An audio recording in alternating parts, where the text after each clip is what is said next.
Media viral terkini, SBY respon kabar MK akan setujui pemilu proporsional tertutup. Ini bisa jadi chaos. Halo sobat, halo teman-teman semua, selamat datang di channel YouTube kesayangan Anda ini. Kali ini kami akan menyampaikan berita-berita terbaru, baik berita politik maupun berita selebriti. Semoga berita yang kami sampaikan bermanfaat. Jangan lupa like, comment, dan subscribe biar tidak ketinggalan berita-berita yang kami sampaikan. SB respons kabar MK akan setujui pemilu proporsional tertutup, bisa chaos. SBY buka suara soal klaim Denny Indrayana terkait dengan MK, yang disebut akan mengabulkan sistem pemilu proporsional tertutup. Mantan Presiden Susilo Bambang Yudhoyono, SBY, buka suara soal klaim Denny Indrayana terkait dengan Mahkamah Konstitusi, MK, yang disebut akan mengabulkan sistem pemilihan umum, pemilu, proporsional tertutup.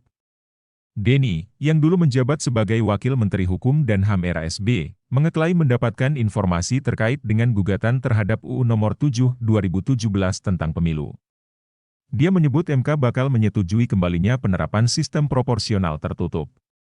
Presiden ke-6 RI itu menilai jika sumber informasi yang didapatkan mantan anggota kabinetnya itu kredibel, maka akan menjadi isu besar dalam dunia politik di Indonesia. Melalui akun Twitter pribadinya, SBY mempertanyakan kegentingan dan kedaruratan untuk mengganti sistem pemilu ketika proses sudah dimulai. Seperti diketahui, partai politik yang lolos verifikasi baru saja menyerahkan daftar calon legislatif, caleg, ke Komisi Pemilihan Umum, KPU. Ingat, DCS, daftar caleg sementara, baru saja diserahkan KPD KPU. Pergantian sistem pemilu di tengah jalan bisa menimbulkan chaos politik, ujarnya, dikutip dari akun SB Yudhoyono oleh Bisnis, Minggu, 28 Mei 2023.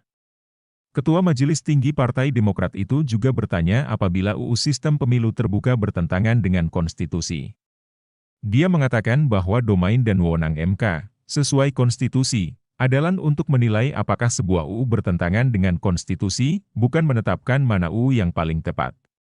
Survei, masyarakat inginkan sistem pemilu terbuka, termasuk konstituen PDIP, kalau MK tidak memiliki argumentasi kuat bahwa sistem pemilu terbuka bertentangan dengan konstitusi sehingga diganti menjadi tertutup, mayoritas rakyat akan sulit menerimanya.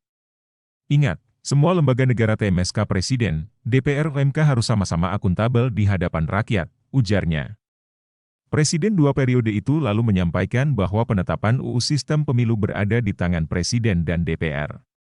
Oleh karena itu, dia mengatakan Presiden dan DPR harus ikut buka suara menanggapi kabar tersebut. SBY menyebut apabila sistem pemilu diubah di tengah jalan, maka bisa menjadi persoalan serius. Dia mendorong KPU dan partai politik agar bisa berkomunikasi. Pandangan saya, untuk pemilu 2024 tetap menggunakan sistem proporsional terbuka. Setelah pemilu 2024, Presiden dan DPR duduk bersama untuk menelaah sistem pemilu YG berlaku, untuk kemungkinan disempurnakan menjadi sistem YG lebih baik. Dengarkan pula suara rakyat, tutupnya.